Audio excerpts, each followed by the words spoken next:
수위가 한풀 꺾인 느낌입니다. 음력으로 따지고 보니까 대한을 지났더군요. 이제 입춘을 바라보고 있습니다. 그 중간의 지점에 우리가 있다고 볼 수 있습니다. 겨울도 이제 끝자락이 보이는 그런 시간 속에 우리가 있습니다. 우리 가운데 인생의 겨울을 보내는 그런 분도 분명히 있었을 줄 압니다. 그 끝이 보이는 그런 은혜가 있기를 바랍니다.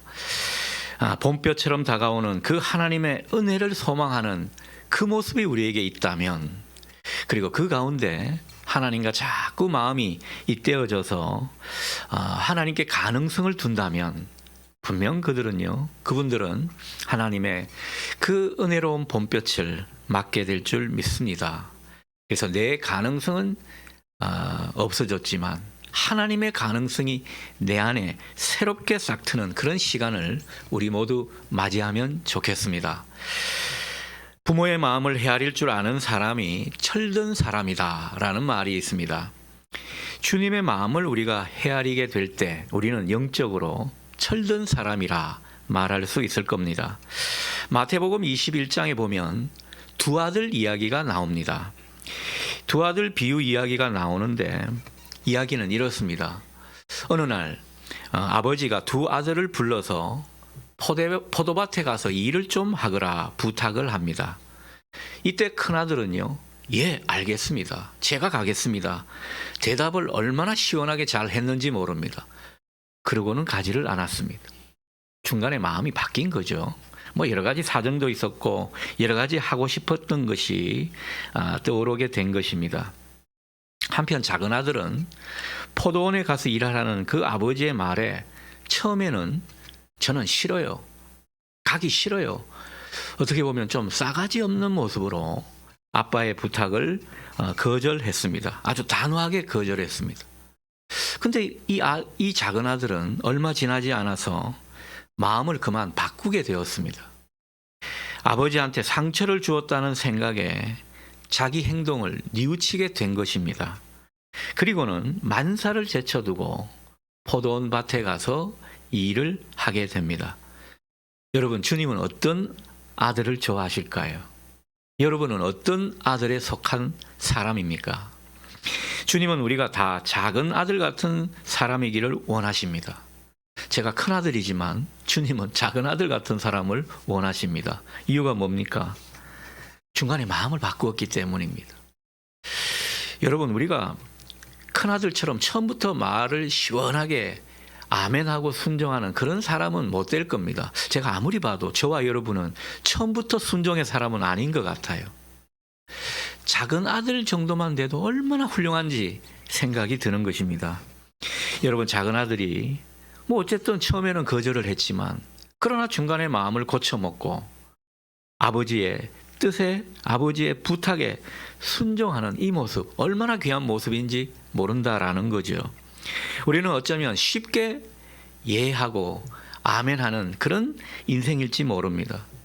쉽게 아멘은 하는데 그리고는 자기 하고 싶은 대로 사는, 자기 마음대로 결정해버리는 그런 인생일지 모른다라는 겁니다.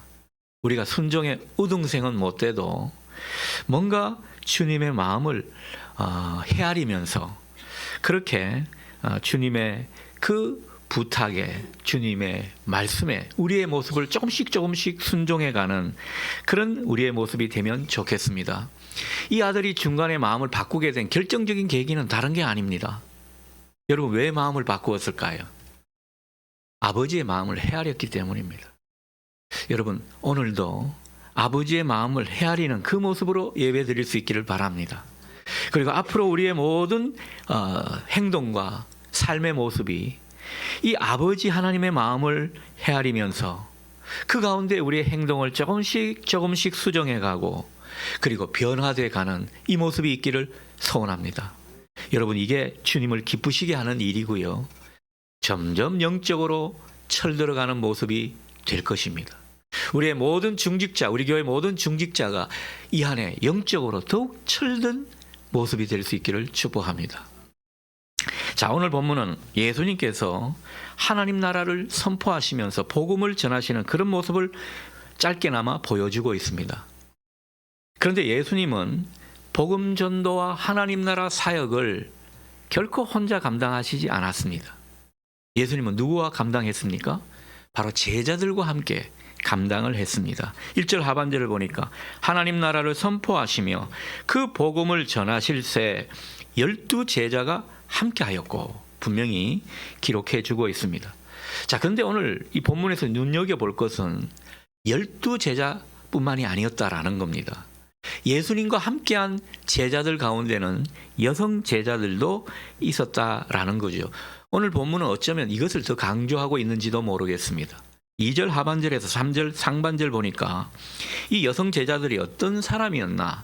7 귀신이 나간 자 곧 막달라인이라 하는 마리아, 그리고 헤롯의 청지기 구사의 아내 요한나, 수산나, 그리고 기타 여성들이 예수님과 함께 하였다고 전하고 있습니다. 오늘 본문은 여성을 강조하고 있습니다. 강조하는 이유는 다른 게 아니죠.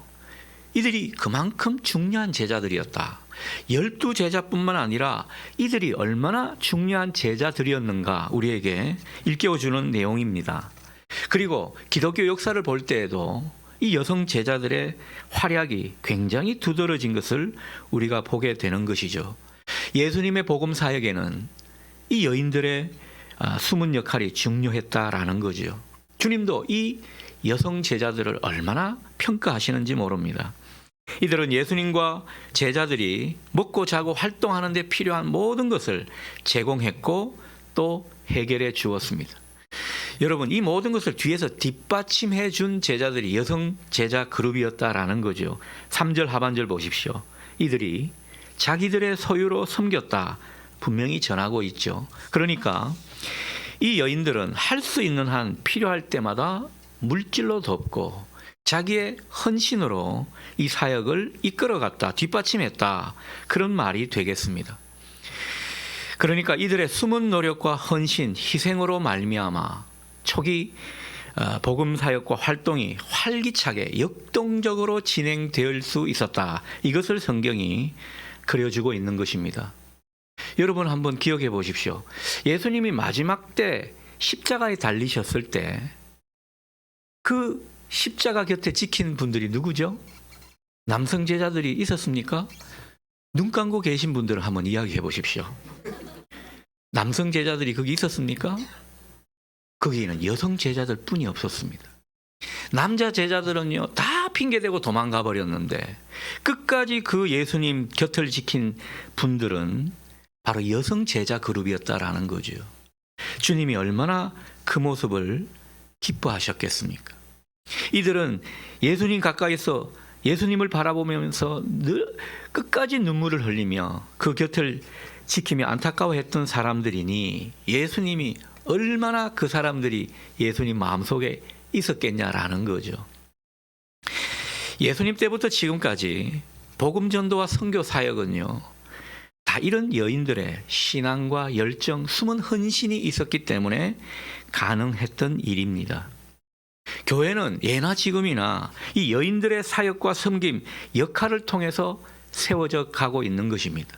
그러니 교회 안에서 여성들을 차별하거나 여성들의 사역을 무시하면 안 되는 것입니다. 우리 교회는 아마 그런 모습이 별로 없는 것 같아요. 우리 교회는 좀 여성 인권이 많이 올라가 있는 교회 중에 하나죠.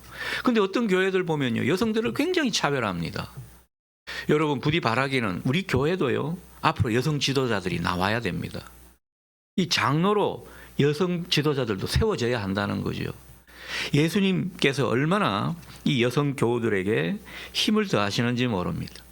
오늘 본문은 그러니까 여성 특집이 되겠습니다. 여러분, 여성 교우들 특히 힘내시고요. 정말 주님이 어떤 여성들을 귀하게 여기셨는지 볼 수 있기를 바랍니다. 자, 그런데 오늘 본문의 여성들을 보게 되면 참 귀한 종들인데 이들도 한때는요 아픔이 많았습니다. 우리가 그런 것을 느낄 수 있습니다. 부끄러운 과거가 있었고 오랫동안 질병에 시달린 이력도 짧게나마 우리가 읽었던 본문에서 느낄 수 있습니다. 2절 상반절 보십시오. 이들을 보니까 주님께서 귀신을 쫓아내 주셨던 사람이다. 얼마나 귀신한테 시달린 인생들이었는지 모릅니다. 그리고 주님께로부터 하나같이 병고침을 받았던 사람들이라고 전해주고 있죠. 자, 우리가 잘 아는 막달라 마리아, 어떤 사람이라고 성경은 표현하고 있습니까? 7 귀신이 들렸던 사람이다. 여러분, 7 귀신이 들린 것은 도대체 뭘 의미하는 겁니까? 7은 완전수입니다. 완전하게 귀신한테 들려가지고 완전히 귀신한테 지배를 당하던 그런 인생이었다라는 거죠. 얼마나 가련한 인생입니까? 얼마나 처참하게 살았겠습니까? 어디 내세울 만한 이력입니까? 근데 성경은 이 아픈 과거를 다 기록하고 있습니다. 7 귀신이 들렸던 그런 여인의 과거를 성경은 기록하고 이분들이 교회의 중요한 여성 지도자들이 되었다. 이것을 가르쳐주고 있는 것입니다. 비록 과거는 흠이 많고 연약한 사람들이었지만은 예수님을 만난 후에 얼마나 이 사람들이 변화되었는지 우리가 어렵지 않게 느낄 수가 있습니다. 자, 여인들 중에 맨 먼저 언급되는 막달라 마리아를 오늘 초점을 두고 묵상해 보고자 합니다. 어떤 분은 이 막달라 마리아 그러니까 막달라 마리아 이런 어감에서 느끼는 욕심 많은 여인으로 생각하는데 그런 것은 아니죠. 막달라는 지명 이름입니다. 자, 이 막달라 마리아 좀 전에도 말씀드렸다시피 과거에 철저히 귀신한테 지배를 당하던 여인이었습니다. 근데 이 여인이 누구냐? 많은 성경학자들은요, 이 막달라 마리아가 요한복음 8장에 나오는, 요한복음 8장에 누가 나오죠? 간음하던 여인. 그 여인이라고 많은 학자들이 추정을 하고 있습니다. 그 간음한 여인이 막달라 마리아고, 그 막달라 마리아가 누가복음 7장, 오늘 본문 앞부분 7장에 나오는 바리새인 시몬의 집에서 예수님 발에 향유를 부은 여인이 바로 막달라 마리아라고 그렇게 연결을 시켜서 생각을 하게 되는 것입니다. 주님은 죄 많던 여인 그 마리아를 용서해 주시고 그 인생을 지지해 주시고 사랑해 주시니까 이 마리아가 그때를 생각하며 떠올리며 눈물을 흘리면서 주님 발에 향유를 부은 것으로 생각을 하게 되는 것입니다. 자, 그런 여인이 누가복음 8장에 넘어오게 되니까 어떻습니까? 위대한 주님의 여종이 되어서 주님의 사역을 얼마나 돕고 헌신하고 있는가, 이것을 그려주고 있는 것입니다. 그러니 예수님 사역에 있어서 이 막달라 마리아만큼 중요한 인물도 없다고 볼 수 있습니다. 예수님을 만난 뒤에 예수님의 곁을 끝까지 지켰던 인물이 바로 막달라 마리아입니다. 얼마나 이 여인이 귀한가. 여러분, 예수님께서 십자가에 달려 죽으시고 부활하셔서 제일 처음에 만난 사람이 누굽니까? 예수님의 부활을 제일 먼저 본 인물이 누굽니까? 막달라 마리아입니다. 얼마나 그 인생이 역전된 것입니까? 부활의 주님을 가장 먼저 보았다. 가장 큰 영광을 받은 사람이거든요. 그 영광의 주인공이 바로 막달라 마리아입니다. 예수님을 만나서 그분께 헌신하고 그분의 사랑을 받고 그분이 그 사람을 지지해 주니까 이렇게 영광을 누리게 되는 것입니다. 여러분, 과거에 죄 많은 여인으로 살았고 그런 문란한 생활 때문에 간음하다 잡혀서 돌에 맞아 죽을 뻔했던 이 부정한 여인이 이렇게 바뀐 것입니다. 주님의 사랑과 은혜로 얼마나 귀한 주님의 여종이 되었습니까? 여러분, 인생이 놀라운 반전을 보이게 되는 것은 다 연유가 있고 바탕에 무언가가 있다라는 겁니다. 여러분, 주님께서 그녀에게 사죄의 은총을 주셨고 그에게 구원의 선언을 해 주셨기 때문에 어쩌면 이 여인이 이렇게 변하게 된 것인지도 모릅니다. 그리고 그 이후에 이 여인이 그렇게 주님을 섬기고 주님을 사랑하니까 주님이 누구보다도 사랑을 그녀에게 베풀어 주시지 않았겠습니까? 다 이런 연유가 그 가운데 있다라는 겁니다. 우리가 중요하게 봐야 할 것은요, 오늘 주님은 이 문제 많고 간음하다 잡혔다 그러면은 얼마나 성적으로 문란한 여인입니까? 세상 가운데 손가락질 받던 그런 여인입니다. 그런 여인을 예수님께서 얼마나 세워주셨는가 우리가 그것을 알게 되고요. 그렇다면 예수님은 사람의 과거를 문제 삼지 않는 분이구나. 우리는 그 사실도 깨닫게 되는 겁니다. 여러분, 과거를 문제 삼지 않으셨기 때문에 용서하셨고 구원의 은총을 베풀어 주셨고 떳떳하게 살도록 당당하게 살도록 그래서 마침내 초대교회의 지도자로 세워지는 이런 역사가 있도록 해 주신 것입니다. 그가 이렇게 새롭고 훌륭한 인생으로 살아가게 된 것은 주님이 그의 과거를 문제 삼지 않고 그를 온전히 받아들여 주셨기 때문입니다. 여러분, 이 은총은 우리에게도 주어지는 줄 믿습니다. 하지만 이 막달라 마리아를 포함한 여인들 생각해 보면요, 주님을 만난 이후에도 그 과정이 순탄하지만은 않았을 겁니다. 사람들의 시선이 있었기 때문이죠. 주님은 다 받아주셨는데 사람들은 그렇지가 않거든요. 사람들이 얼마나 편견이 많습니까? 얼마나 시선이 따가운 시선을 보냈겠습니까? 이런 여인이라고 한다면 지도자로 되기까지 얼마나 멸시천대했겠습니까? 쟤는 안 돼. 사람들의 어떤 생각 속에 다 지워진 인물이 막달라 마리아를 포함한 이런 여인들이 아니었을까 생각하게 됩니다. 남들의 시선과 그리고 멸시하는 모습만 있었겠습니까? 스스로도 굉장히 죄책감이 많았을 겁니다. 수치심에 시달렸을 거라고 추정이 됩니다. 아니, 내가 뭔데 이렇게 나서서 일을 하나? 내가 뭔데 지도자로 세워지나? 나는 그럴 수 없다. 스스로 용기 없는 모습으로 많은 세월 살아갔을는지도 모릅니다. 그러나 주님은 그들을 찾아서 용기를 주셨습니다. 이들이 주님을 의지하고 주님을 찾고 주님을 계속해서 만나고자 할 때 주님은 그들과 만나 주시면서 그들에게 위로와 용기, 힘을 공급해 주셨다라는 거지요. 여러분, 이분들이 엄청난 사역을 감당한 것을 제가 앞서서 말씀드렸는데 이렇게 헌신하고 하나님 나라를 위해서 목숨이라도 내놓을 정도로 그렇게 섬겼던 것은 다 주님께서 그들에게 함께 하시며 용기를 주시고 위로를 주시고 힘을 주셨기 때문이라는 거죠. 주님이 얼마나 이 여인들을 지지해 주셨는지 모릅니다. 여러분, 우리는 사람의 지지와 사람의 칭찬을 기대할 때가 많습니다. 부디 바라기는 주님의 지지와 칭찬에 더욱 만족할 수 있기를 바랍니다. 그것이 더 중요하다라는 거죠. 그것이 바탕이 되어서 주님을 신실하게 섬기게 되니까 여러분, 마침내 때가 되니까 주님이 이렇게 높여주시는 겁니다. 사람들의 존경을 받는 인물로 삼아주신 거죠. 예전에는 그렇게 손가락질하고 멸시하던 사람이 얼마나 존경과 사랑을 보내준 인물이 바로 막달라 마리아 같은 이런 여인이었다라는 겁니다. 여러분, 기억하십시오. 주님은요, 결코 우리의 과거를 묻지 않으십니다. 주님께서 제 과거를 물으셨다면 저는 목사가 못했을 겁니다. 제가 누차 말씀드리지 않습니까? 사람들은 다 허물이 많거든요. 근데 주님은 그것을 다 덮어주십니다. 사람들은 다 들추어내는데 주님은 그것을 덮어주시고 과거를 묻고 따지고 이렇게 하지 않으신다라는 거죠.